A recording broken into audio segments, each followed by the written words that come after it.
या कुन्तेन्दुतुषारहार धवला या शुभ्रवस्त्रावृता या वीणा वरदण्डमण्डितकरा या श्वेतपद्मासना या ब्रह्माच्युत शङ्कर प्रभृतिभिः देवैः सदा पूजिता सा मां पातु सरस्वती भगवती निःशेषजाड्यापहा।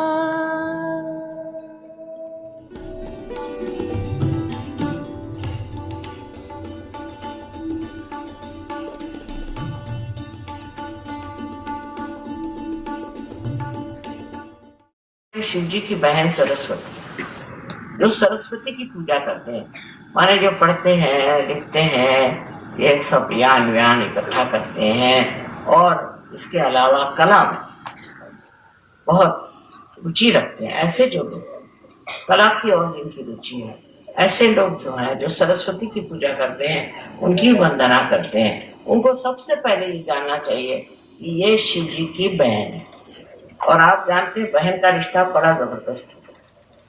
अगर आप इनकी बहन की कहीं प्रवंचना करें या उससे कोई बुरे गुण ले लें या बुरी बातें करें, जैसे कि बहुत से लोग हैं गंदी गंदी किताबें लिख देते हैं, बहुत से लोग हैं जिनके पास ज्ञान है उसको उल्टा सीधा कर देते हैं, ऐसे लोगों पे शिव जी का हाथ बड़े जोर से पड़ता है, क्योंकि उनकी बहन जो है वो बड़ी महत्वपूर्ण है और उसकी प्रवंचना करना माने बहुत ही बड़ा गुनाह है, उनकी दृष्टि में बहुत बड़ा गुनाह है। और आदिशक्ति के लिए भी उनका बहुत कड़क नियम है, इसमें कोई शक नहीं। शक्ति महासरस्वती की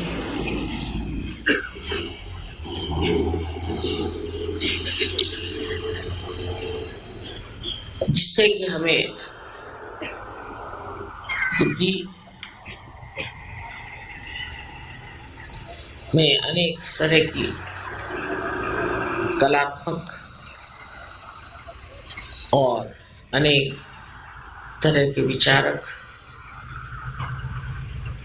प्रकाश आते सरस्वती की कृपा से।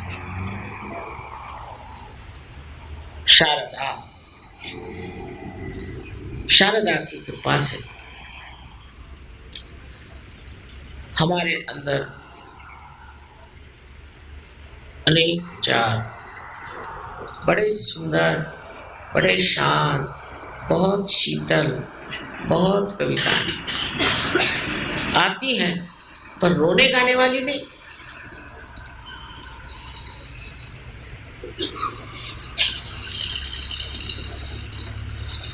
ऐसी आती है कि जिससे आप जागरूक। बड़े बड़े राष्ट्रीय गीत लिखे गए, देश के बारे में न जाने लोगों ने क्या क्या लिखा, अब वो सब कविताएं चली गई, भी ये गंदे फिल्मी सॉन्ग्स बजते रहते और गणेश जी के सामने, क्योंकि सुबुद्धि ही नहीं है मनुष्य में। सुबुद्धि नहीं है तो बेकार के काम करते रहते, बुद्धि से कुछ भी निकाल। शारदा देवी जो है सत्य को देने वाली है और सत्य के अधिष्ठात्री,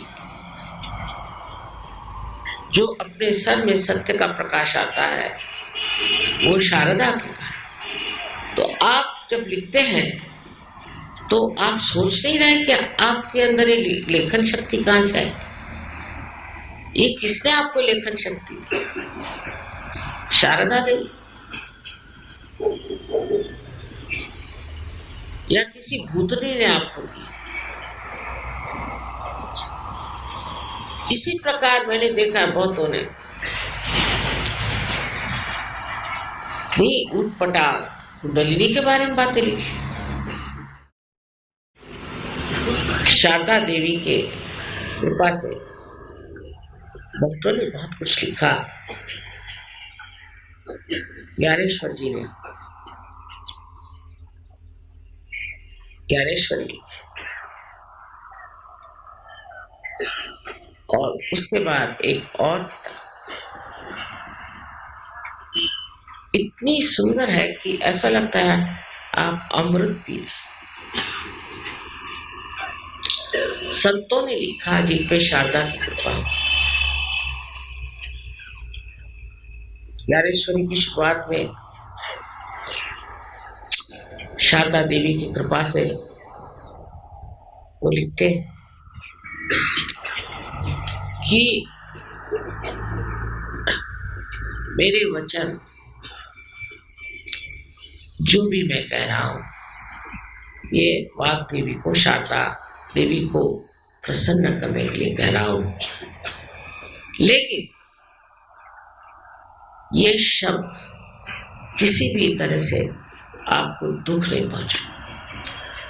जिस तरह से पंखुड़ियां धीरे से आकर जमीन पर गिर जाती, उसी तरह मेरे भी शब्द आपके हृदय पे गिरे और आपको सुगंधित कर दे। क्या लिखना,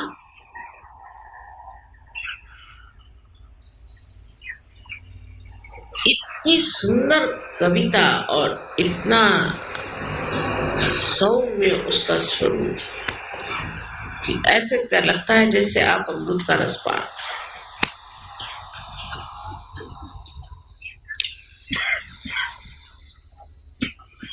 अब इसलिए मैं मराठी भाषा जानती हूँ, पर अंग्रेजी में भी एक बड़े कवि हो गए और उनकी कविताएं हम लोगों ने विजन नाम की किताब पढ़ी हुई, आप पढ़ी। उनका नाम था विलियम ब्लेक और इतनी जोशीली कविता, आपके अंदर जोश आ जाता है। शारदा जैसे उनके कविताओं में से निकल के आपके अंदर बोल रहे, वैसे ही शरद चंद्र अगर आप पढ़े तो आप कहानी लिखना शुरू कर दें। ऐसे ऐसे लेखक अपने यहाँ हो गए इस भारतवर्ष में कि ऐसे कहीं नहीं। टॉल्स्टॉय हो गए बहुत बड़े, मैं मानती हूँ, पर उनसे भी बढ़ के शरद चंद्र। महाराष्ट्र में तो बहुत ही ज्यादा, एक से उनके नाम बताने से फायदा नहीं, लेकिन किसी ने उनको ट्रांसलेट ही नहीं किया। नहीं तो ऐसी ऐसी सुंदर चीजें अपने देश में। दक्षिण में पूर्व करके कवि हैं, उनकी कविताएं कितनी सुंदर, मैं आपसे कहूं। शारदा देवी की अत्यंत कृपा अपने देश पर। सबसे बढ़िया लेखक अपने देश में, ये वेस्टर्नाइज नहीं, जो असली हिंदुस्तानी भारतीय लोग, उनमें पैसा नहीं है, पर सरस्वती की बड़ी कृपा। एक से एक सूफियों में खुसरो हैं, क्या कविताएं, कबीर दास, क्या तो नानक साहब का तो कहना ही था, वो तो गुरु ही थे। रामदास स्वामी, बंगाल में भी क्या एक से एक कवि होगा। और ये सब शारदा देवी की कृपा से,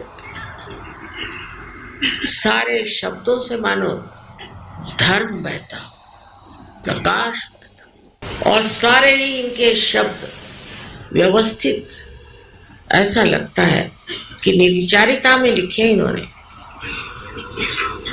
इतने शुद्ध वर्णन,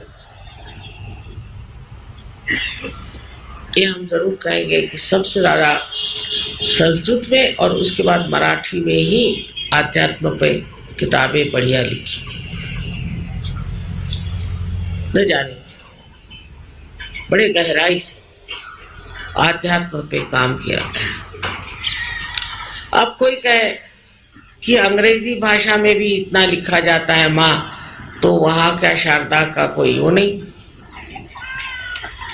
अब यही सोचिए कि अंग्रेजी भाषा में आत्मा के लिए स्पिरिट शब्द है ना, शराब को भी स्पिरिट और भूत को भी स्पिरिट, ये कोई भाषा हो?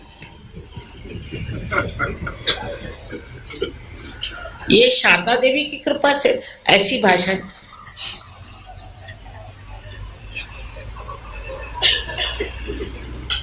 और फ्रेंच भाषा तो उससे भी गई हुई थी एकदम, उसमें चेतना के लिए कोई शब्द नहीं। अंग्रेजी में कम से कम अवेयरनेस, उसमें अवेयरनेस के लिए कोई शब्द, और उसमें आत्मा के लिए जितने दारू के शब्द है वो लगा दीजिए आत्मा के साथ। ये क्या उन पर आशीर्वाद हुआ? क्या बड़े बड़े लेखक हो गए, सब जो भी लेखक वहां हुए राजकारणी लोग राजकारण पर लिख गए। हाँ, एक विलियम ब्लेक की बात कहेंगे, सीएस लुइस की बात हम कहेंगे, दो ही वर्ड्सवर्थ एक थे, लेकिन बाकी एक साहब है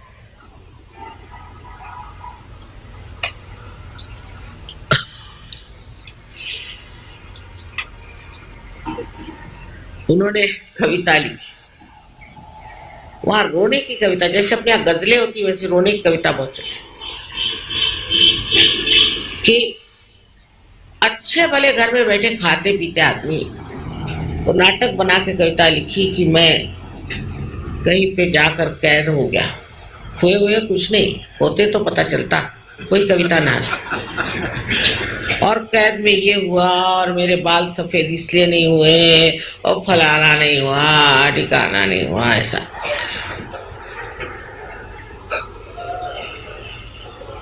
अरे भाई, ऐसा अगर तुम्हें तकलीफ हो रही थी तो तुम कहीं वही डूब जाते, अच्छा रहता। ये से रोने वाली कविता, जो कविता उठाओ वो रोने वाली, और अच्छे वाले बैठे हैं, मतलब उनको कोई तकलीफ होने पर लिखो तो भी समझ में आता। अच्छे वाले बैठे हैं, खूब पैसा कमा रहे हैं, सबको रुला रहे हैं और आप पैसा खा रहे हैं, और लोगों को भी रोना बड़ा अच्छा लगता है। हमारी एक मुसलमान पहचान तो कहले, माता जी ये गजल लोग तो गाते, मैंने कहा उन्हीं से पूछे जो गाते हैं, मुझे तो पसंद नहीं। कहने लगे कि जितने लोग गजल पसंद करते हैं वो अपनी बीवी से प्यार नहीं करते, वो कुछ और ही से प्यार करते हैं। मैंने कहा आपने कैसे जाना? मैंने देखा है ये बात, और रोते रहते। अरे अपनी बीवी है, क्यों रो रहे हैं? ये बीवी बैठी जिंदा, उसी के साथ रहो, आराम से मजा उठाओ। अब तीसरे के लिए रो रहे, तू नहीं मिला और तेरी छाया नहीं मिली।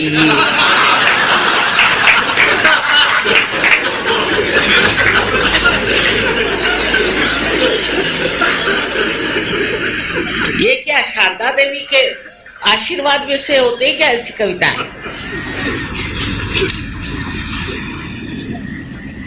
ये सिर्फ लोगों को मूर्ख बनाने के लिए एक और तरह के लोग होते हैं। एक साहब हमारे आए थे बहुत दिन पहले की बात, तो उन्होंने शराब पे बहुत सुना था, बड़े मशहूर आदमी, शराब से ये होता है और फिर मधुशाला होता है और फलाना होता है। फिर मैंने कहा और जो रास्ते पे मरते हैं वो भी तो कहो। लेकिन मैंने फिर ऊपर एक कविता सुनाई, उसी वक्त मैं तो शीघ्र कवि हूं।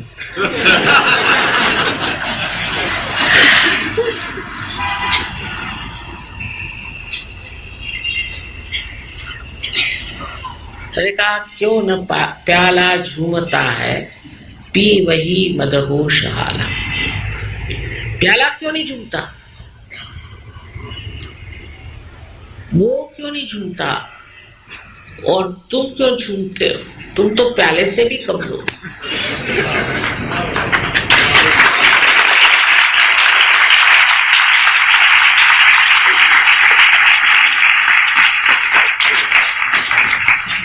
उसके बाद उन्होंने शराब की बात नहीं करी।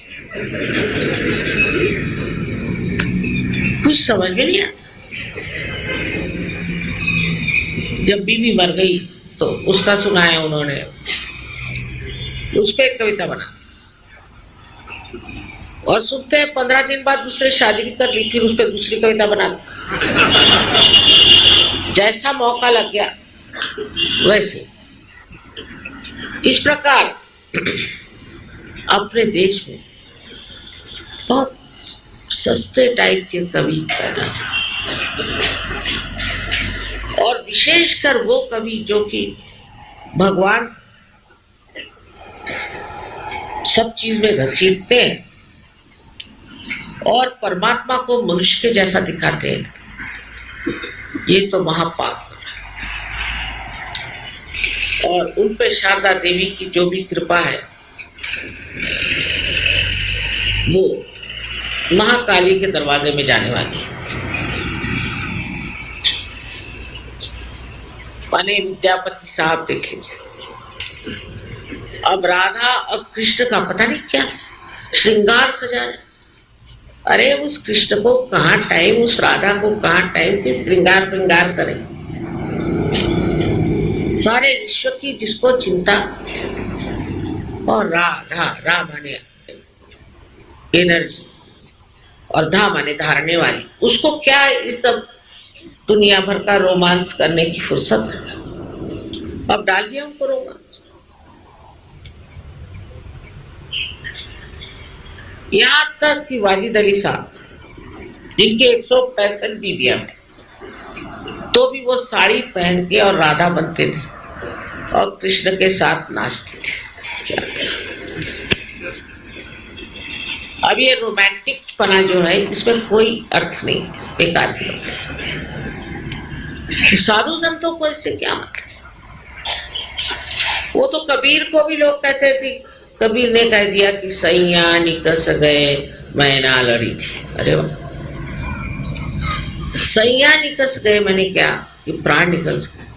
खुसरो ने लिखा छाप तिलक सब दीनी, तो उसे नैना मिला। अब वो सूफी आदमी उस किससे नैना मिलाता है सिवाय परमात्मा। छाप माने मुसलमानों की पहचान और तिलक माने हिंदुओं की। सब मैंने छोड़ दिया तुझसे जब मैंने आंखें। उन्होंने देहाती भाषा में, इस तरह की भाषा में लिखा जैसे मेरा नैहर छूटोरी जाए। अब क्या वो बहुरानी थे क्या वो नैहर छोड़ने के लिए? क्योंकि गहराई नहीं है। तो सूफियों को भी हम सोचते हैं कि कोई फिल्म स्टार के फिल्मी गाने गा रहे हैं, गहराई समझ नहीं।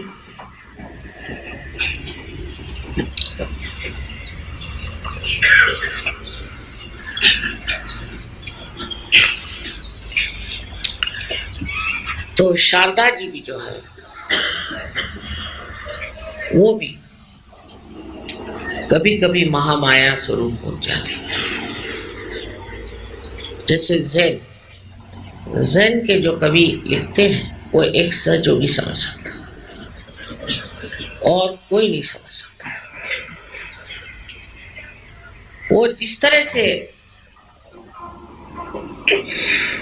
कोई चीज का वर्णन करते हैं, छोटी सी या जिस तरह के वो चित्र बनाते थे वो बहुत ही सूक्ष्म, और उसकी संवेदना सिर्फ एक योगी जन ही कर सकते और कोई नहीं कर सकता।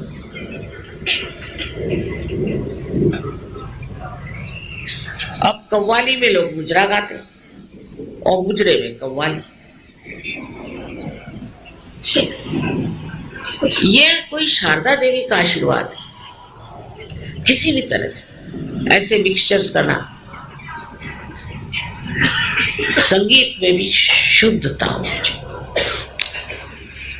अब संगीत में भी देखते हैं कि उसमें जापानी भी ले आते हैं और अंग्रेजी भी ले आते हैं और सब ले आते हैं, क्योंकि शुद्ध संगीत गाना नहीं आता तो और मिला मिला के मिलावट करते चलो।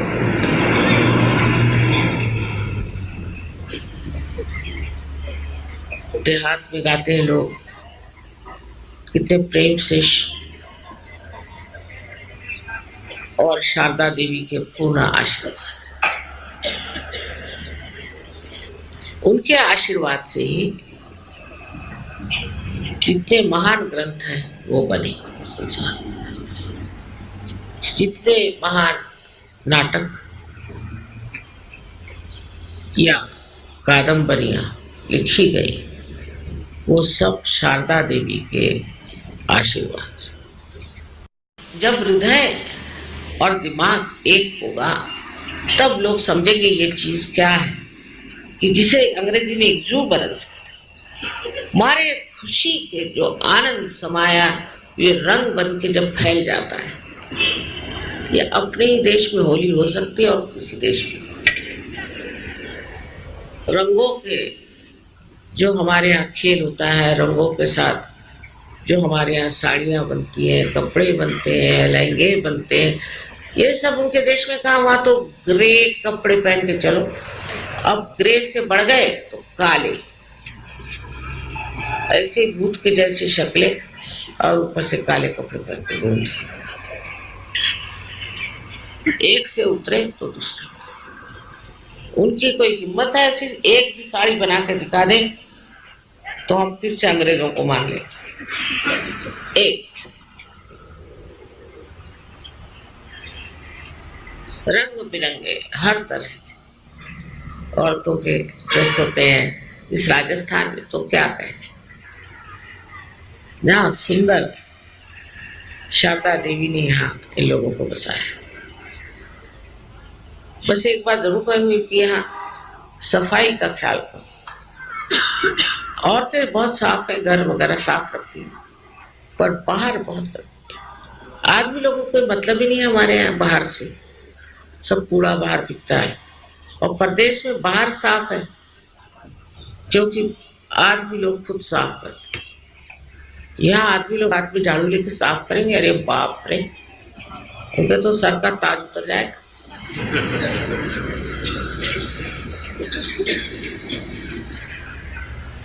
तो सफाई और व्यवस्थितता ये भी शारदा देवी का ही आशीर्वाद है। औरतें तो अपना घर वगैरह बहुत सुंदर साफ सजा के रखते हैं, किचन सजा के रखते हैं, देखते हैं। पर आंगन से बाहर हुए कि आदमियों के सब वहां मुझे सर नजर आते हैं। अगर ऐसी प्रथा हम सीख ले अंग्रेजों से कि वो सब आदमी मिल करके संडे के रोज इसका जलसा मनाते हैं, सब लोग आपस में बाहर निकल करके और सब मिल के जलसा करते हैं, चलो सफाई करेंगे, गार्डन ठीक करेंगे, ये करेंगे, वो करेंगे।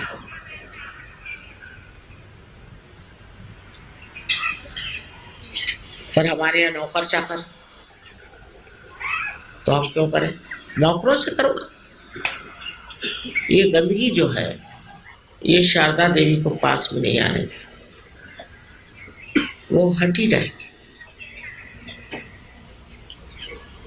बहुत जरूरी है कि सफाई करनी चाहिए और सफाई भी सुचारू रूप से आर्टिस्टिक होनी चाहिए। यहाँ तो बहुत ही कला का प्रतीक है। एक कहावत है, art is in hiding the art.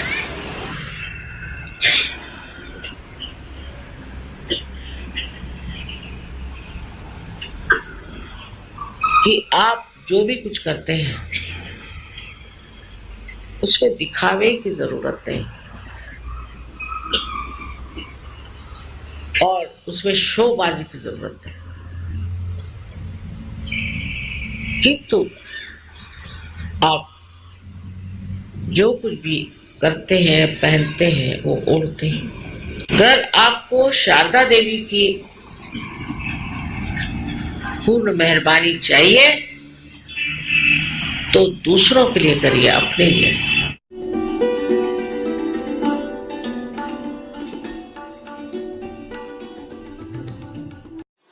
हिंदुस्तानियों को पार कराना बहुत आसान है, क्योंकि पूर्व जन्म के आप बहुत बड़े कोई लोग रहेंगे, तभी इस पुण्य भूमि में आपका जन्म हुआ, इसमें कोई शक।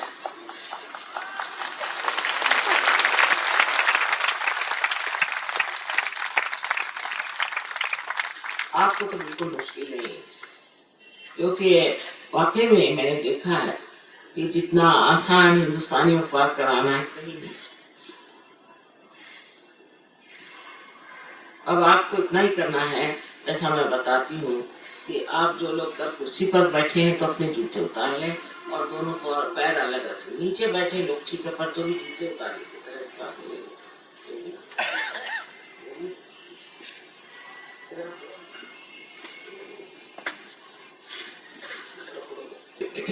अब अपना राइट हैंड मेरे ओर करें। मैं इससे राइट और लेफ्ट कहती हूँ कि अपने देश में इसको अलग अलग नाम है, इसलिए मैं राइट कहती हूँ। तो चश्मा भी उतार, राइट हैंड मेरे ओर करें और लेफ्ट हैंड जो है वो अपने तालू के ऊपर, तालू जहाँ के जब हम बच्चे थे तो यहाँ की जो स्निग्ध हड्डी थी, जिसे कि फॉन्टेनेल बोन एरिया कहते हैं, उस तालू के ऊपर आधार के ऊपर में आप लेफ्ट हैंड रखें, राइट हैंड मेरे तरफ, और सर को झुका दें।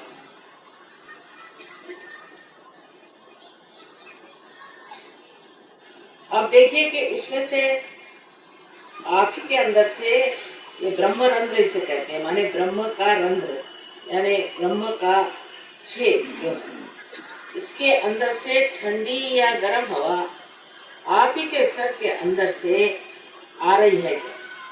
देखिए, सर झुका के देखिए।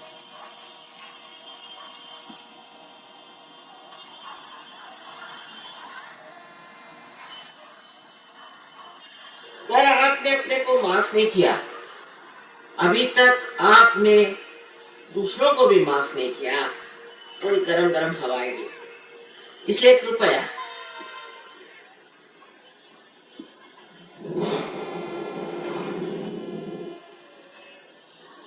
अब फिर से लेफ्ट हैंड मेरी ओर करें और राइट हैंड से देखिए, सर झुका के देखिए कि ठंडी या गर्म हवा आ रही है क्या सर में से। आपको चाहिए कि अपना हाथ जरा ऊपर नीचे साइड में घुमा के देखें, क्योंकि कभी कभी किसी को बहुत जोर से बाहर की ओर आती, लेकिन सर को छूना नहीं, सर से ऊपर। अधांतरी हमारे मराठी भाषा में कहते हैं, अधांतरी। हाँ।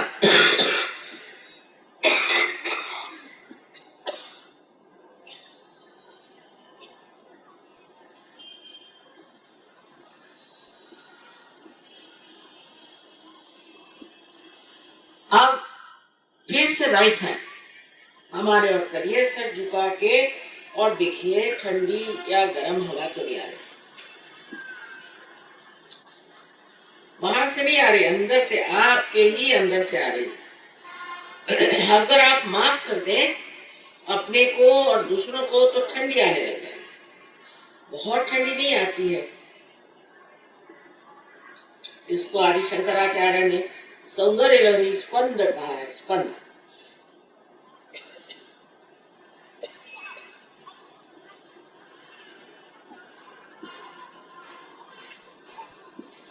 अब दोनों हाथ आकाश की ओर उठा के और सर पीछे झुका के पूछिए कि माँ, ये क्या परम चैतन्य है? 3 बार पूछिए, क्या माँ यही वो परम चैतन्य है? और मुसलमान होंगे पूछिए रूह है, ईसाई होंगे तो पूछिए कि यही होली गोस्ट की कूल ब्रीज है। 3 बार पूछिए। ये परमात्मा की प्रेम की शक्ति।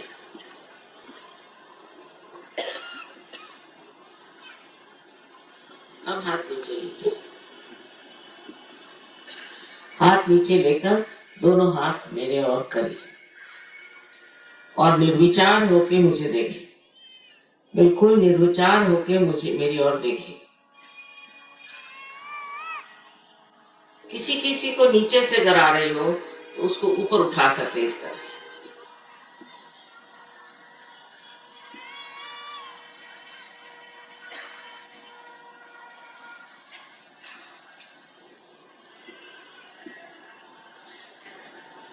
अब जिन जिन लोगों के उंगलियों में या तलवे में, हाथ में या सर से ठंडी हवा आई या गर्म, वो सब लोग दोनों हाथ ऊपर कर सच्चाई के साथ।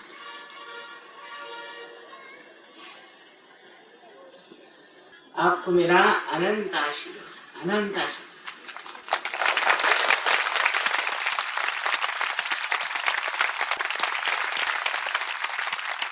फिर से एक बार हाथ ऊपर करें, सबको नहीं देख पाएंगे। वाह वाह, क्या कहना।